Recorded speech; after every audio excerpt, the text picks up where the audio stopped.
Man, I take the train a lot. I'm glad, like, now when I take the train, I only have to worry about getting stabbed. Because for a very long period of time, I also had to worry about getting coughed on. And my ultimate fear, the cough stab.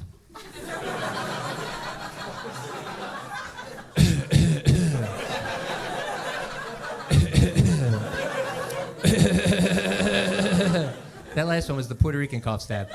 But... all right. Weirdo. Yes! Recently, that guy shot up the train, man. That was so messed up. But I knew he was from out of town, you know? The train's for stabbing, buddy. It's not for shooting.